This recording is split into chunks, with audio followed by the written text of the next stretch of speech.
అనెక్షర్లో పెట్టడం జరిగింది అధ్యక్ష.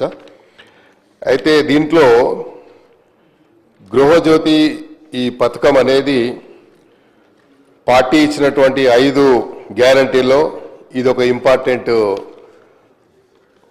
గ్యారంటీ అధ్యక్ష. దీనివల్ల చాలామంది పేద ప్రజలు ఆర్థికంగా ఇబ్బందులు పడుతున్నటువంటి కుటుంబాలు కానీ వారికి ఆర్థిక స్తోమత లేక చిన్న చిన్న 2-3 లైట్లు ఒక ఫ్యాను ఏదో చిన్న జనరేటర్ ఏదో పెట్టుకొని నడిపించుకుంటే వారికి ఇది చాలా ఉపయోగపడుతున్న ఉద్దేశంతో ఈ గృహజ్యోతి పథకాన్ని ప్రవేశపెట్టిన తర్వాత బడుగు బలహీన వర్గాలు ఎస్టీ ఎస్సీల కుటుంబాలకి చాలా ఆనందంతో పాటు లాభంతో పాటు అన్ని రకాలుగా వాళ్ళకు మరి ఒక నూతనమైనటువంటి ఉత్సవాన్ని కలిగించింది అధ్యక్ష. తమ ద్వారా నేను గౌరవ మంత్రి గారిని అడగదలుచుకున్నాను. మంత్రి గారు ఇచ్చినటువంటి స్టేట్మెంట్లో అధ్యక్ష డిస్ట్రిక్ట్ వైజ్గా ఇచ్చినటువంటి ఏదైతే అనెక్షర్లో ఇచ్చారో దాంట్లో చూసినట్టయితే హైదరాబాదు రంగారెడ్డి కలిసి కేవలం 6 లక్షల పైచిల్కే బెనిఫిషరీస్ ఉన్నారు అని ఇందులో వచ్చింది. మీరు ఒకసారి మన దీని సెన్సస్ ప్రకారంగా చూసుకుంటే అధ్యక్ష హైదరాబాద్ రంగారెడ్డిలో సుమారు 2 కోట్ల నియర్లీ 2.5 crores జనాభా 2 crores దాటే ఉంటుందని నేను అనుకుంటున్నాను. బట్ హైదరాబాద్లో మాత్రం 1 crore మాత్రం హైదరాబాద్లో ఉంది అధ్యక్ష.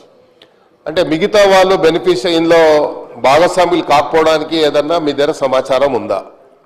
ఉంటే దానికి సంబంధించినటువంటి ఏదైనా ప్రణాళిక సిద్ధం చేస్తున్నారని తమ ద్వారా మంత్రిగా నడుతున్నారు. అదేవిధంగా అధ్యక్ష ఒక కుటుంబంలో చాలామందికి రేషన్ కార్డులు మనం కొత్త రేషన్ కార్డులు ఇవ్వకపోవడం వల్ల ఆ రేషన్ కార్డులు పొందని వారు ఇందులో భాగస్వాములు కాలేకపోతున్నారు. నిజంగా వాళ్ళు బిలో పవర్టీ లైన్ కింద ఉన్నా కూడా వారికి కొత్త రేషన్ కార్డు రాకపోవడానికి కారణం మొన్ననే మంత్రి గారు ప్రకటించారు కొత్త రేషన్ కార్డులు ఇస్తున్నామని.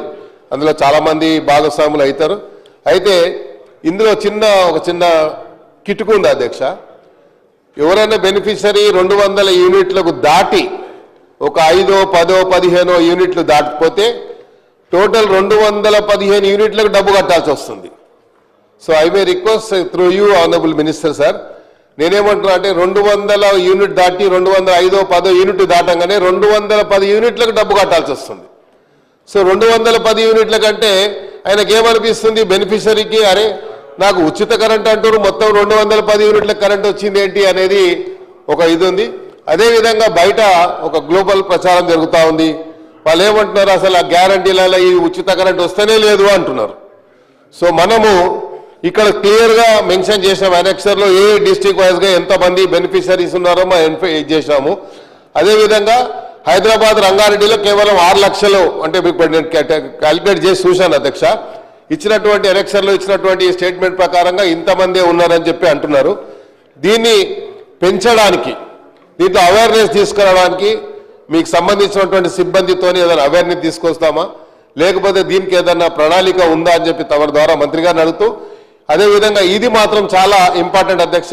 వైట్ రేషన్ కార్డ్స్ లేని వారికి వాళ్ళు బిలో పవర్టీ లైన్లో ఉన్నవారికి ఒకవేళ వైట్ రేషన్ కార్డు ఉన్నా ఇది మాత్రం మంత్రి గారు చాలా దృష్టి కేంద్రీకరించాలి అధ్యక్ష. దీని మీద వైట్ రేషన్ కార్డు ఉన్నా కొంతమంది కార్లు తీసుకొని అప్పుడు ఎస్సీ ఎస్టీ స్కీమ్ కింద కార్లు తీసుకొని ఇంటి ముందు కారు ఉంటే నువ్వు ఈ బిలో పవర్టీ లైన్ కింద కవర్ కావడం లేదు కాబట్టి ఈ స్కీమ్లో భాగస్వాములు కాలేకపోతున్నారు అధ్యక్ష. కాబట్టి ఈ స్కీమ్లో ఇంటి దగ్గర కారు ఉంటే వాడు కారు ట్యాక్సీ నడిపించుకొని వాడి జీవన ఆధారం దట్ ఈజ్ లైవ్లీహుడ్ అధ్యక్ష. దాన్ని మనం కూడా మరి పరిగణలోకి తీసుకుంటే you will not get any benefit from the government. ఇన్ని స్కీమ్లు మనం ఇచ్చిన తర్వాత ఆ స్కీమ్లలో ఎట్టు కూడా భాగస్వామి కాలేడు కాబట్టి అలాంటి దాన్ని ఏదన్నా మరి అది అరికట్టడానికి మంత్రి గారు ఏమైనా ప్రయత్నం చేస్తారా అని. అదేవిధంగా నేను చెప్పింది ఈ 2 ఇష్యూస్లో మంత్రి గారు నేను ఆశిస్తున్న అధ్యక్ష తప్పకుండా హైదరాబాద్ రంగారెడ్డి జిల్లాలో ఇంకా ఈ బెనిఫిషరీ ఎక్కువ భాగస్వాములు చేయడానికి, ఎందుకంటే one of the best scheme అధ్యక్ష. ఎందుకంటే ఇదే మెయిన్ ఇంపార్టెంట్ కాబట్టి లైట్ లేని వారికి ఆ రోజుల్లోనే రాజీవ్ గాంధీ గారు ఆలోచించారు గ్రామాలకి లైట్ ఉండాలి, ప్రతి గ్రామంలో వీధి అంటే టేల్ ఎండ్ వరకు కూడా వారి గుడిసెల్లో కూడా లైట్ ఉండాలనేది రాజీవ్ గాంధీ గారు ఆలోచించినటువంటి సందర్భం అధ్యక్ష. కాబట్టి ఈ స్కీము అందరికీ ప్రతి టేల్ ఎండ్లో ఈ రాష్ట్రంలో ఉన్నటువంటి టేల్ ఎండ్లో ఉన్నటువంటి కుటుంబానికి కూడా ఈ స్కీమ్ భాగస్వాములు అయ్యే విధంగా సహకరించాలని కోరుతున్నాను. Thank you. శ్రీ నాగరాజు గారు.